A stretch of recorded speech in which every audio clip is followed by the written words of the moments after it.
Hello my lovelies, how are you all doing? Well, it's that time of year where we talk about terrible things, horrifying things, dark things. That can only mean one thing. It's time for another dark Christmas legend. Welcome to another episode of Ghosts, Myths and Legends, Christmas edition. Are we sitting comfortably? Shall we begin? As I like to do this time of year, we like to go into the dark traditions and legends of Christmas, from Hans Trapp to Krampus to Mary Lloyd. And this year I have a couple of these dark beings from the annals, in no particular order of their terrifyingness, just how I written them down and researched them. We have Gryla. As always, I will say I'm sorry for any pronunciations that I fuck up. Anyway, Gryla. She is an Icelandic figure, a giant ogress, who is the mother of the Yule lads that we did in one of our other videos, which I will link up there for you to view at your pleasure. Now, she is described as a parasitic beggar who goes round asking parents if they will give them her naughty, no, not her naughty, if they will give them, start again, stupid girl, if they will give her their, that's it, naughty children. She can be chased away, or you can give her food to get away from the kids and shut her up. She used to live in a small cottage, but obviously with her peculiar eating habits and things, she was eventually chased out of town, and they now live in a cave where she lives with one of her husbands, the Yule lads, and their cat, which was also in one of my videos, so I will link all these for you.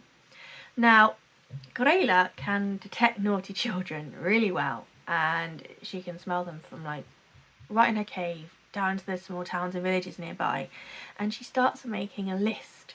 It's like Santa, but of all the naughty kids, and not in a checking it twice to see if they deserve a present kind of way, oh no. So she makes this list of all these naughty little children, and then she gets all excited like we do when Christmas comes, and she starts to grab her giant sack.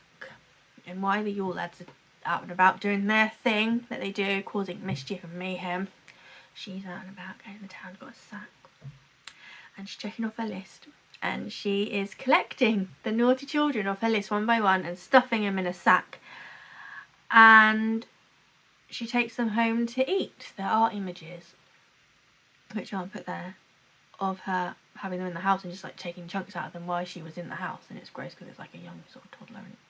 But anyway, and so she takes them home to have as her food and a little snack, and her favourite thing to eat is naughty kid stew. She loves to boil them all up and have them bubbling, and legend states that there is never a shortage of food for her to eat.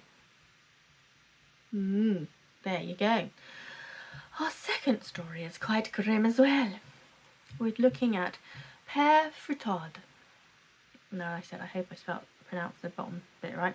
Anyway, it is French for father whipper or old man whipper, and he follows Saint Nick around doing Nick's like sort of bidding and helping him out on the 6th of December, which is Saint Nick's Day.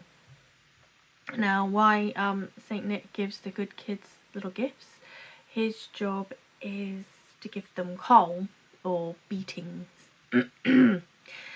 Now, he's known throughout France, south of Belgium, French-speaking Switzerland. But who is he, and why is he helping Saint Nick? Well, this is where it goes really macabre. The legend states, and there are a few variations, that in 1252 he was a butcher slash baker slash innkeeper, so he was either one of those. he would capture children along with his wife and sort of kill them and rob them and use them for food and meat and things. And one day they came across 3 boys, and the legend again is sort of twisted like these stories are. Some say they were 3 boys that had gotten lost in the woods and it was dark and cold and snowy. And one story says that they were going to religious school, on their way to religious school. And Pere looked at them and thought, these kids look like they've, you know, got a bob or two on them. They're not like poor little kids. And he invited them in and was being nice to them. And then, along with his wife, killed them. He slit their throats, cut them into pieces, and put their meat into salting barrels to preserve and make tender and have for food. Now, a little while later, who should come a-knocking at this person's door but our Saint Nick? And obviously, Pere was like, "Ooh, Saint Nick, this is such a distinguished guest. We must make him feel welcome, and imagine what it could do for us saying that we've had Saint Nick here." And so he seated him down for a meal and made him welcome. And he was preparing to give him a meal of his best meat, which, yes, you guessed it, was the lad's. But Saint Nick was on to him. And he knew what he was doing, and he knew what the meat on his plate was. And so he resurrected the boys, brought them back to life, and set them free back again, and somehow managed to, I suppose, magically send them on their way to either a religious school or back home. Now, this is a legend that has got many little twists in it. It's like, you know, different variations, and as with everything, there's a different variation on how he ended up being Santa's helper. Some say that once he witnessed the miracle of Saint Nick bringing the kids back to life, he was like, "Oh my God, I've seen such a miracle, this is amazing, what have I done?" And so he repents and he says, "I will spend my time with you and I will help you and do your bidding."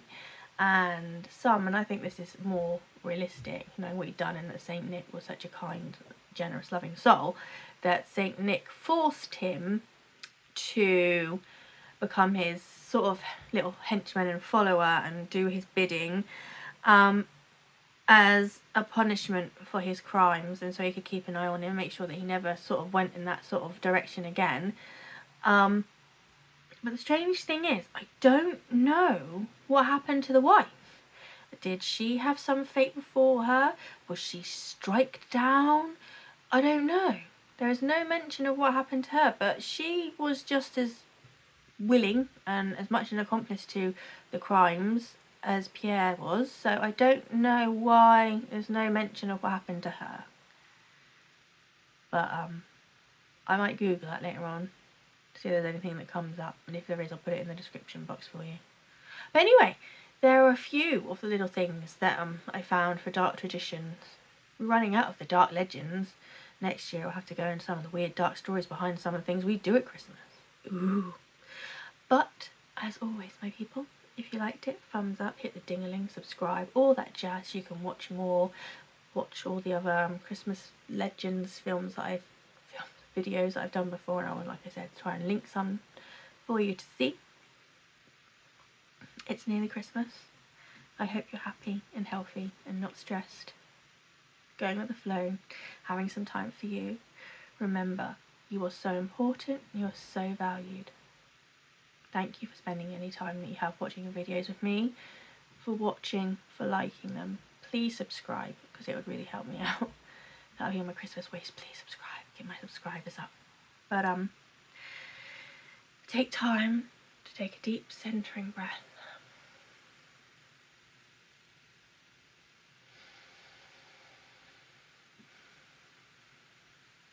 To take 5 minutes to look out the window, to gaze at the world around you.